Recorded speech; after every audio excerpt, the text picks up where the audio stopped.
नमस्कार, जन उत्तराखंड बुलेटिन में आप सभी दर्शकों का हार्दिक स्वागत है और आपके साथ मैं जुड़ी हूं लीजा। खबरों पर बात करेंगे, लेकिन उससे पहले एक नजर हेडलाइंस पर।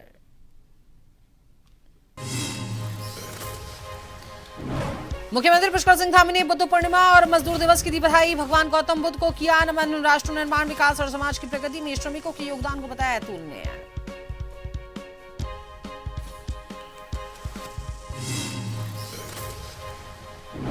सीएम धामी का अल्मोड़ा दौरा। जोल आश्रम में श्री पीठम स्थापना उत्सव कार्यक्रम में किया प्रतिभाग। विधि विधान से पूजा अर्चना कर की प्रदेश की खुशहाली की कामना। खटीमा में स्थानीय लोगों से मुलाकात कर सुनी समस्याएं।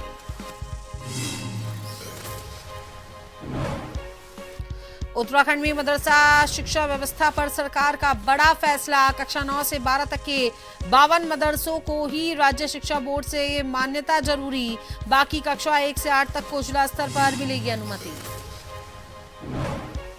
केदारनाथ धाम में वीआईपी दर्शन पर विवाद। तीर्थ पुरोहितों ने जताया विरोध। सभी श्रद्धालुओं को समान अधिकार की मांग। प्रदेश अध्यक्ष महेंद्र भट्ट ने आरोपों को किया खारिज।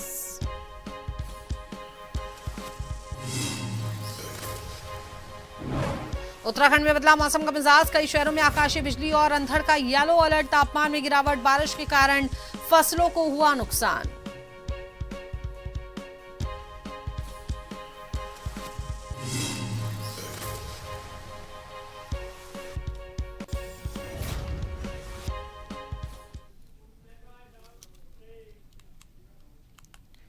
तो चलिए अब उत्तराखंड के मुख्यमंत्री पुष्कर सिंह धामी अपने खटीमा भ्रमण कार्यक्रम के दौरान सरल और संवेदनशील अंदाज में नजर आए। मुख्यमंत्री ग्राम सभा श्रीपुर बिछुआ राम सिंह चड्डा के आवास पर पहुंचे और उनकी माता के स्वर्गवास हो जाने पर शोकाकुल परिवार से मिलकर उन्होंने शोक व्यक्त किया और साथ ही मौके पर मौजूद जनता की समस्याओं का तत्काल संज्ञान उन्होंने लिया। मुख्यमंत्री अपने कार्य के प्रति भी पूरी तरीके से सजग दिखे। श्रीपुर बिछुआ में ही उन्होंने ग्रामीणों से मुलाकात की और उनकी समस्याओं को बारीकी से सुना। जनता की शिकायतों पर कड़ा रुख अपनाते हुए मुख्यमंत्री ने मौके पर मौजूद अधिकारियों को निर्देशित किया कि जन समस्याओं का निस्तारण प्राथमिकता के आधार पर तुरंत किया जाए। साथ ही दौरे के दौरान मुख्यमंत्री का मानवीय चेहरा भी सामने आया जब वे हेलीपैड पर बच्चों से मिले। मुख्यमंत्री ने बच्चों से बातचीत की, उनका उत्साहवर्धन किया, जिससे बच्चे काफी उत्साहित नजर आए।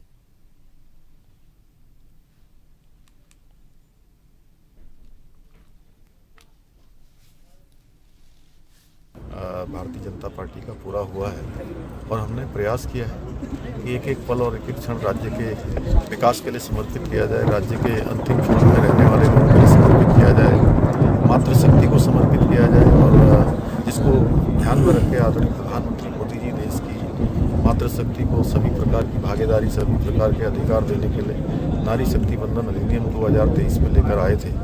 लेकिन कांग्रेस और कांग्रेस के साथी दलों की कुटिल राजनीति के कारण ये राजनीति की भेंट चढ़ गया, जो 2029 में हमारी माताओं बहनों को, हमारी नारी शक्ति को जो अधिकार मिलने थे वो अधिकार मिलने से वंचित रह गए। लेकिन हमारा प्रयास है, हम उत्तराखंड में लगातार अपनी मातृशक्ति के लिए लगातार काम करेंगे।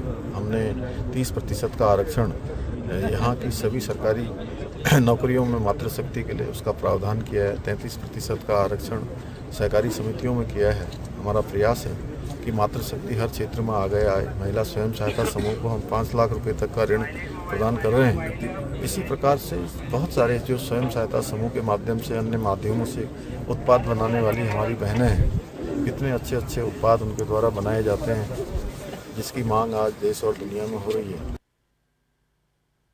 उत्तराखंड में मदरसा शिक्षा व्यवस्था को लेकर सरकार ने अहम निर्णय लिया है। कैबिनेट बैठक में शिक्षा अधिनियम में संशोधन को मंजूरी दी गई है, जिससे मान्यता प्रक्रिया को सरल बनाया जाएगा।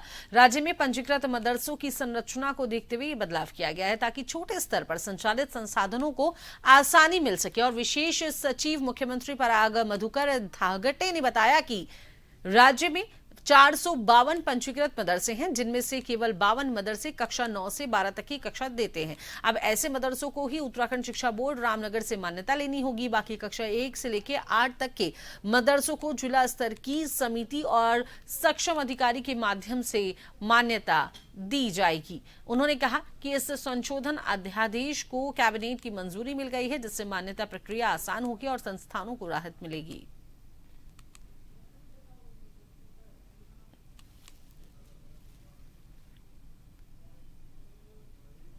मुख्य रूप से जो उत्तराखंड अल्प शिक्षा जो अधिनियम था, उसमें एक प्रावधान था कि क्लास 1 से लेकर 12 तक के सभी कक्षाओं को जो मदरसे हैं वहाँ पे उनको उत्तराखंड एजुकेशन बोर्ड जो रामनगर का है हमारा, उससे संबद्धता लेनी थी वहाँ पे।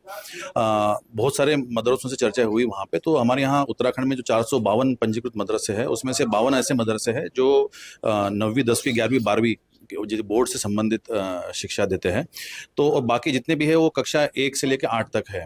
तो सिर्फ 52 मदरसे ऐसे हैं जिनको उत्तराखंड शिक्षा बोर्ड से मान्यता लेनी है। अन्यों को जो है सुविधा के लिए एक डिस्ट्रिक्ट लेवल कमेटी होती है इनके एजुकेशन डिपार्टमेंट की, और जो सक्षम अधिकारी है उनके लेवल पे ही उनकी जो अनुमान्यता है उनके स्तर पे ही वो पूर्ण हो जाएगी। तो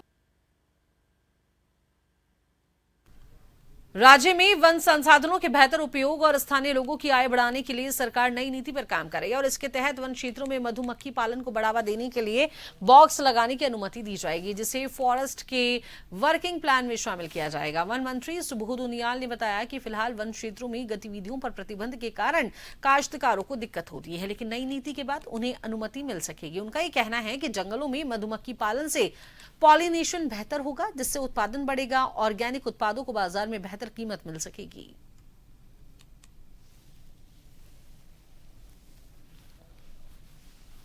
वन क्षेत्र में तो स्थानीय काश्तकार बॉक्स लगाया गया ना, क्योंकि अभी वनों के क्षेत्र में प्रतिबंध है कि अगर आदमी जाएगा तो कहीं ना कहीं उसको कई बार होता है कि प्रतिबंधित क्षेत्र में आप जा नहीं सकते। तो उसके लिए नीति बनाने का निर्णय हुआ कि किस तरह के फॉरेस्ट के वर्किंग प्लान में इसको शामिल किया जाएगा, ताकि वर्किंग प्लान में शामिल होने के बाद ही अनुमति दी जा सकती है।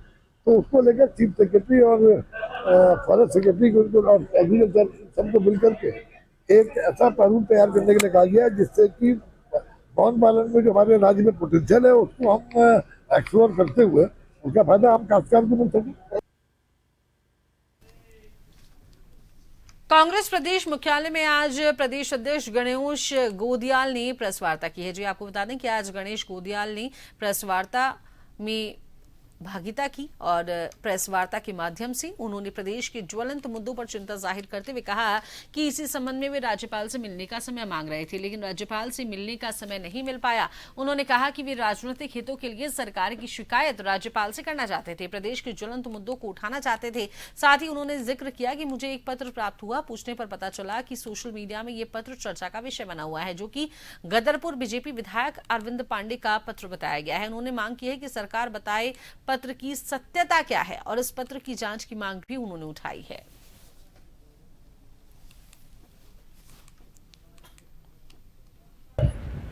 तमाम मीडिया जगत में, सोशल मीडिया जगत में अरविंद पांडे विधायक गदरपुर, जो कि भारतीय जनता पार्टी के विधायक हैं, उनका एक पत्र घूम रहा है जिसमें उन्होंने मुख्यमंत्री जी पर बहुत गंभीर आरोप लगाए हैं। मैं समझूं कि मैंने ये मांग की है कि इस पत्र की वास्तविकता की एक एसआईटी गठित करके जांच होनी चाहिए और इस पत्र में जो आरोप लगे हैं इन आरोपों की भी जांच होनी चाहिए। हजारों लाखों लोगों के खून पसीने से बना उत्तराखंड, तमाम लोगों की शहादत से बना ये उत्तराखंड सपने में भी ऐसा नहीं सोच सकता कि सत्ता में बैठे हुए लोग इस प्रकार के षड्यंत्रों में शामिल होकर किसी के जीवन के लिए धोखा पैदा करेंगे।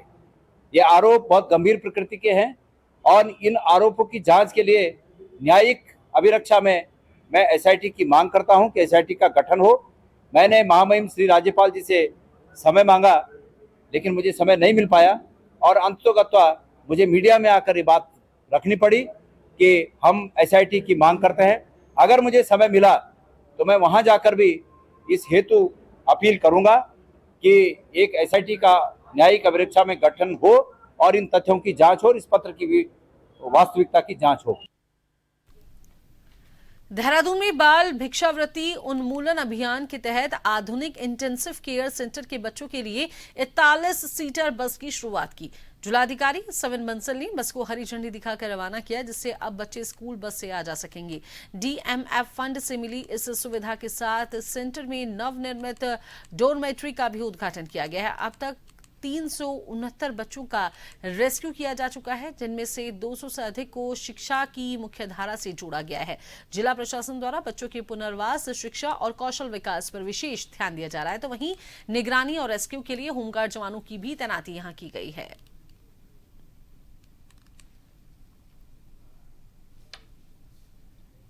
साधुराम में इंटेंसिव केयर सेंटर हमारे डिस्ट्रिक्ट लेवल पे ही निर्मित किया गया था, जहां पर सभी basic amenities, activity based learning, nutritious meals, सभी तरह की sports, library, music classes, yoga classes, audio visual rooms और कंप्यूटर लैब, तो ये सब स्थापित करते हुए बच्चों में एक जागृति लाई गई थी कि उनके जो जीवन का उद्देश्य है वो कुछ और है, और जब 3-4 महीने के बाद उनका ये माइंडसेट ट्रांसफॉर्म हो जाता है तो तब उनको रेगुलर स्कूल्स में भर्ती कराया जाता है। ऐसे हमारे लगभग 150 से अधिक बच्चे स्कूलों में भर्ती हो चुके हैं after going through 4 months training in ICC, और अभी भी वहाँ पर 100 के लगभग बच्चे अध्ययनरत हैं। तो चलिए इसी बीच वक्त चला है एक छोटे से ब्रेक का।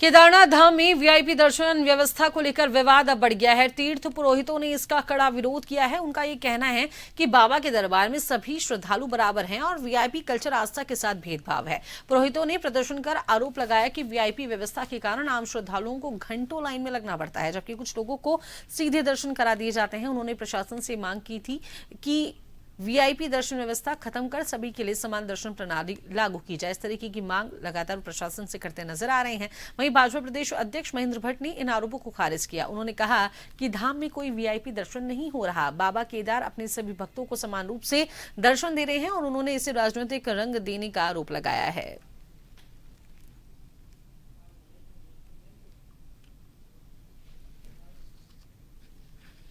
बात और स्पष्ट कर देता हूँ, कोई VIP दर्शन नहीं होता है। बाबा केदार, बाबा भगवान बद्री विशाल अपने हर भक्त को दर्शन दे रहे हैं। केवल किसी बात का राजनीतिक इशू बनाना, एक कम से कम उत्तराखंड के 4 धाम यात्राओं पर जो लोग इस प्रकार के प्रश्न खड़ा करते हैं, वो यात्रा को प्रभावित करने का काम कर रहे हैं। आज भी कह सकता हूँ, बिना VIP दर्शन के हर व्यक्ति के दर्शन चारों धामों के अंदर हो रहे हैं। उत्तराखंड में समान नागरिक संहिता यानी कि UCC लागू होने के बाद जहां एक और कड़े कानून की बात हो रही है, तो वहीं दूसरी ओर रुड़की के गंगनहर कोतवाली क्षेत्र से एक दिल दहला देने वाला मामला सामने आया। यहां एक शख्स ने न केवल अपनी पत्नी के साथ हैवानियत की हदें पार की, बल्कि कानून को ठेंगा दिखाते हुए दूसरी शादी करने की तैयारियों में भी जुटा है। पीड़िता अब अपनी 6 साल की मासूम बच्ची के साथ इंसाफ के लिए दर दर की ठोकरें खा रही है। पीड़िता ने उत्तराखंड सरकार और पुलिस प्रशासन से गुहार लगाते हुए कहा है कि जब प्रदेश में UCC लागू है तो मेरा पति दूसरी शादी की हिम्मत कैसे कर रहा है। फिलहाल पीड़िता ने गंगनहर कोतवाली में तहरीर देकर कानूनी कार्रवाई की मांग की है।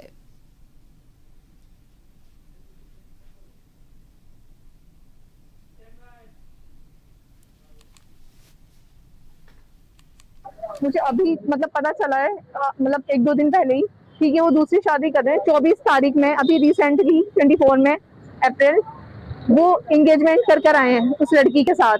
ठीक है, वो लड़की दिल्ली गाजियाबाद की है कहीं की। ठीक है, ना तो उन लोगों को ख्याल है कि मेरे एक छोटी सी मासूम सी बहन, ना इस आदमी को ख्याल है और ना ही इसकी परिवार वालों को। ये सबकी साजिशों से सर मेरा घर खराब हो रहा है। मैं कहाँ जाऊंगी सर अपनी बच्ची लेकर, आप मुझे ये बताइए। तो प्योरली पति पत्नी का है, वो पीड़िता शायद का उसका ये कहना है कि और लोगों ने भी जो उसके पति के साथ थे उन्होंने उसके साथ मारपीट करी। थाना इसमें तथ्यों की जांच कर रहा है, जो लीगल जो साउंडली इसमें हम कर पाएंगे जरूर कर। वो एक बार मैं उसका अवलोकन कर लूँगा और अवलोकन करने के बाद हम इसमें आगे निर्देश देंगे। यातायात नियमों का उल्लंघन करने वालों पर पुलिस ने कार्रवाई की है। मोटरसाइकिलों पर सवार 5 व्यक्तियों का वीडियो वायरल हुआ था, जिसका संज्ञान लेते हुए एसएसपी देहरादून प्रमींद्र सिंह डोभाल ने युवकों के विरुद्ध तत्काल कार्रवाई के निर्देश दिए। निर्देशों का पालन करते हुए ढोईवाला जौली ग्रांट पुलिस ने उक्त स्थान पर स्थापित सीसीटीवी कैमरों का अवलोकन किया, जांच पड़ताल कर वीडियो में दिख रहे वाहन और चालक की तलाश कर यातायात नियमों का उल्लंघन करने वाले 5 व्यक्तियों की बाइक को सीज कर व्यक्तियों के खिलाफ पुलिस अधिनियम में चालान किया गया।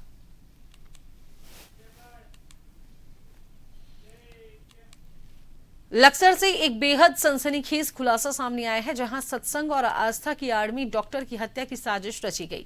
लक्सर कोतवाली पुलिस ने डॉक्टर पर हुए जानलेवा हमले का खुलासा करते हुए एक आरोपी शुभम सैनी को गिरफ्तार किया, जो अपने कथित बाबा के साथ मिलकर फायरिंग की वारदातों को अंजाम दे रहा था। बताया जा रहा है कि 27 अप्रैल को बीडीटीपी गांव के पास डॉक्टर सुमित कुमार की कार पर बाइक सवार 2 बदमाशों ने तोड़फोड़ की, ताबड़तोड़ फायरिंग की थी। इतना ही नहीं, इससे पहले 14 अप्रैल को भी डॉक्टर की गाड़ी को निशाना बनाया गया था। पुलिस जांच में जो खुलासा हुआ उसने सभी को चौंका कर रख दिया। आरोपी शुभम सैनी पिछले 3 साल से एक कथित बाबा के संपर्क में था और उसी के इशारे पर डॉक्टर सुमित को रास्ते से हटाने की साजिश रची गई थी। पुलिस ने आरोपी शुभम को कब्जे से घटना में प्रयुक्त मोटरसाइकिल और एक अवैध देशी तमंचा बरामद किया है।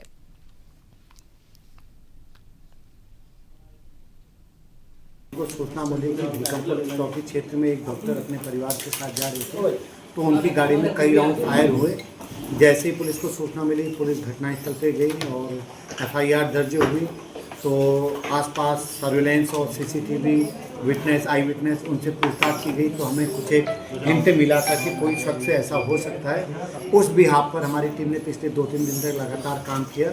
तो फाइनली कल शाम शुभम सैनी नाम का एक व्यक्ति है, जिससे हमें उस घटना में प्रयोग की गई जो पिस्टल है, देसी पिस्टल, वो रिकवर हो गई और वो बाइक जो पिछले काफ़ी दिनों से डॉक्टर के परिवार की रेकी कर रही थी, वो रिकवर हो गई। इस पूरे घटनाक्रम का जो मेन मास्टरमाइंड है, जिसका नाम मंगत दास है, जो शामली थाना क्षेत्र का रहने वाला है, वो अभी फरार है। उसके लिए हमारी टीमें लगी हैं, जल्दी हम उसको अरेस्ट करेंगे। तो फिलहाल अभी के इस बुलेटिन में अभी के लिए इतना ही। बने रहिए एजेंट टीवी के साथ। नमस्कार।